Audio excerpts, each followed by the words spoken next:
We are diving way outside the bounds of what video games are right now because of what's transpiring in society, impacting the very video games we love to play. What's going on, guys? Welcome to another episode of Smash JT. And I'm not really sure how I'm going to tiptoe through this one because there's a lot of controversial stuff going on. And the gods over in the YouTube algorithm and the AdSense and everything about the control of the channel and the views of the video getting out there are manipulated by how you say things instead of having the freedom to just express it how you feel it, even if it's in a cordial way. The great algorithm in the sky is going to determine what's allowed and what's not. So before I go too far with this one, if you appreciate what I'm trying to do and steering the direction of the video game industry into a better place, please consider hitting that join button. I would genuinely appreciate it. With that all being said, today we're going to be talking about a former YouTube channel / video game reviewer that I used to love and used to look up to as a beacon of hope for directing the video game industry into a better place. Jim Sterling. The name of his channel is still Jim Sterling, even though he is not Jim Sterling anymore. I don't even know how to make logical sense out of this because when you're dealing with someone who has a mental illness, you can't make sense of it because that's what the mental illness is. It's just not logical. So in a way, it's kind of how the industry has turned into the direction that it has with this kind of stuff.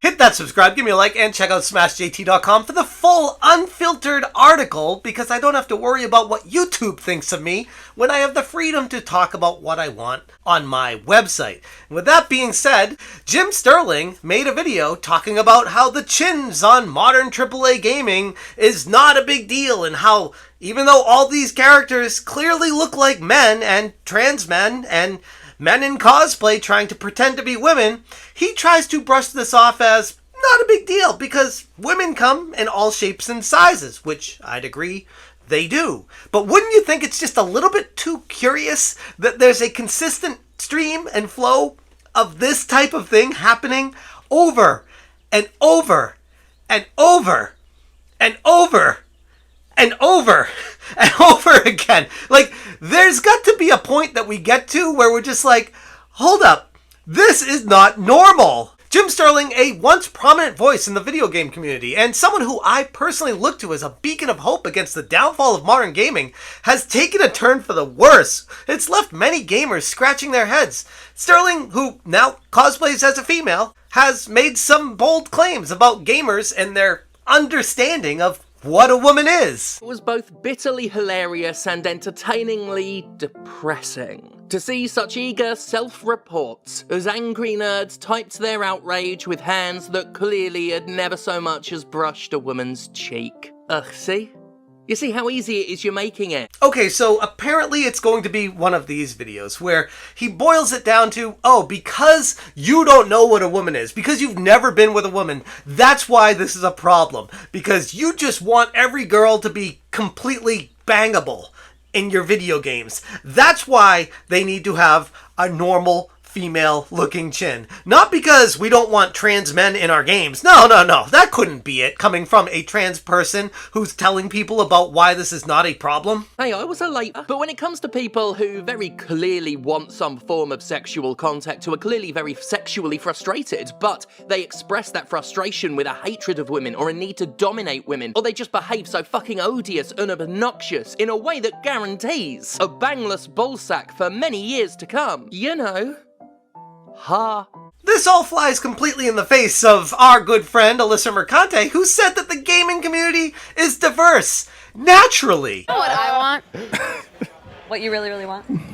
I want people in the industry to be a little bit louder about people being mean to other people. And maybe say it's not a good thing. Yeah. Maybe say we don't want you around if you're going to... And that the games industry is diverse naturally. Not because anyone's making them be diverse. Because the world is diverse, you stupid motherfucker. I'm not even going to get into the hypocrisy of how that made no sense with what she said before that, but we're going to talk about why the gaming industry is diverse naturally. But unfortunately, it's been taken hostage even, by developers that have an agenda a narrative they're trying to push in everyone's face, clear as day, that they want these trans-looking dudes cosplaying as women as your main characters in your game, and you need to accept it. Otherwise, you're the problem, you're the bigot, you're the transphobe. But because Gamer Bros can't be fucking normal about anything, they couldn't just leave it at artistic critique. No, they had to make it a whole thing about how Persephone— Fuck, I kept saying Persephone instead of Aphrodite. He isn't bangable enough anymore. Doesn't look enough like a woman for the pleasure of their skinless weasels. Ugh. Oh no, that one upset me. Why did I say skinless? Start measuring her nose and shit, because if it isn't about their turgid little penises, it's not worth anything other than scorn. Let me poke some holes in the theory with Jim Sterling here, though. I am a happily married man with 2 kids, have a lovely family, love my life, love my wife, love playing video games. When I press that power button on my console and pick up the controller and get ready to play, I don't want to start playing as a chick that looks like a dude. Alright, that's just me being honest, and apparently that's not allowed anymore because it makes me a bigot by saying that, but it's the truth, it's the reality, and it's gotten so over the top that it almost feels like these developers can do no wrong, and anyone that tries to question it needs to be reprimanded by the woke crowd on why their wrong think is just so wrong. Sterling's thoughts are not only absurd, to me at least, but unfortunately also dismissive of genuine concerns many have about this shift towards making female characters look more like trans men. This isn't about fear or policing fictional bodies, it's about maintaining the integrity of character design and staying true to the source material. It's, to be blunt, reality. A place where these people don't live. Very few of us have allowed those hang-ups to turn into a warped obsession with a warped sense of what is real and rational. And of course, Jim Sterling, who is, I guess, a self-identified trans person himself. I'm not even going to try to figure out what his sexual identity is, because that's what these people do, is they confuse and complicate the issue of who they even are and then make it about their identity, and you need to figure that out, and if you don't address them properly, then you're the problem, which I will never get over or understand for the life of me.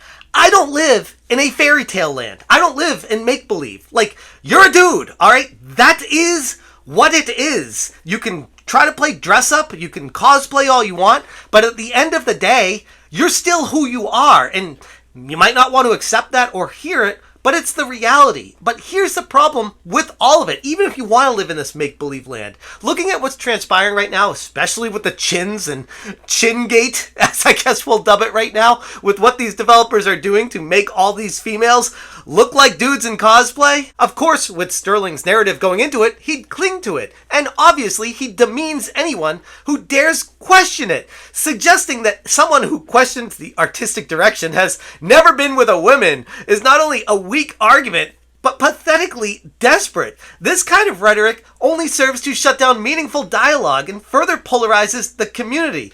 Literally how we ended up here in the first place, where they don't want to have a conversation because they know they don't have an argument. And when they do talk about it, it embarrasses them. It shows their psychological, mentally unhinged disorders for all to see. So instead of having that conversation, they just say, here's what it is, here's the agenda, accept it or you're the bigot, you're the hypocrite, you're the horrible transphobe, terrible person, and you need to go understand and be compassionate about other people and what their walk of life is, because you're the problem. The funniest part about all of this to me is Sterling is attempting to lecture men on how women in gaming are perceived.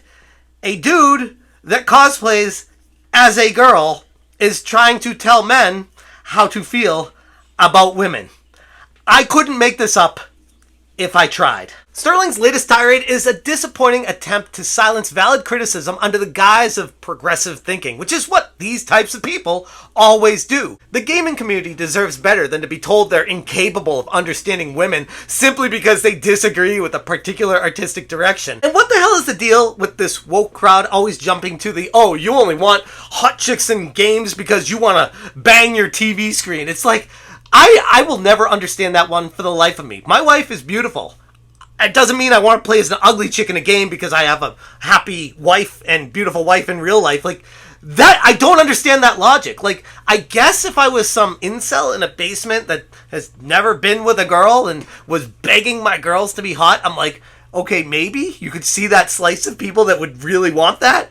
But that's not me. That doesn't define me. But yet these types of people are always piling all of us into that group where, oh, we need to bang our TVs and all these girls have to be super hot because porn and stuff. I'm like, what even is this logic? I don't understand it. For the life of me, I will never grasp it. It's because they don't have an argument. So they just whittle it down to this lowest common denominator. I'm not asking for much. I want women to look like women in real life. Women who are at least mildly attractive.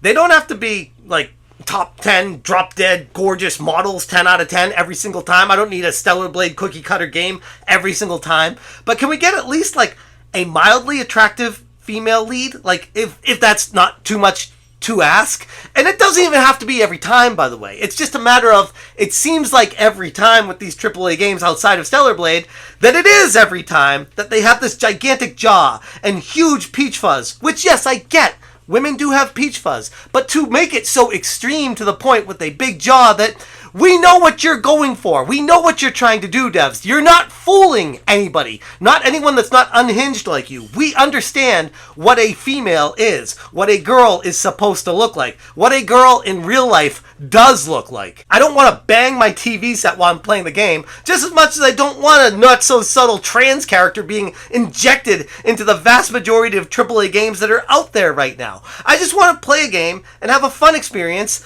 free of any woke identity politics being injected into it, which is always, ironically, the people that are pushing it down your throat. Take a look at them in real life and how they're living it, and clearly they are pushing the narrative to further their agenda of what they're living in their own world, which doesn't represent the vast majority of gamers. At least I'd like to think so. And I'm not saying, by the way, that we can't have trans characters. I'm not saying that I'm a bigot or a transphobe. No, I think it's perfectly fine to, if you want to have that in your game, great, be open about it. Let people know it. Let them purchase a game based off of that. But this subtle, insidious injection of all of these characters into these AAA games just makes me go, huh, at the end of the day.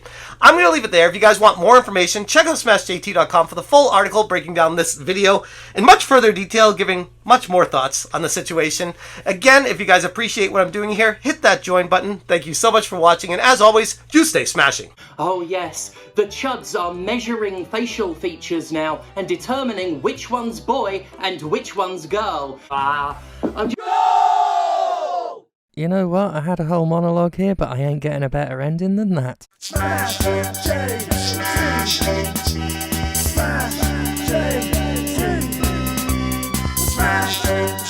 Smash JT.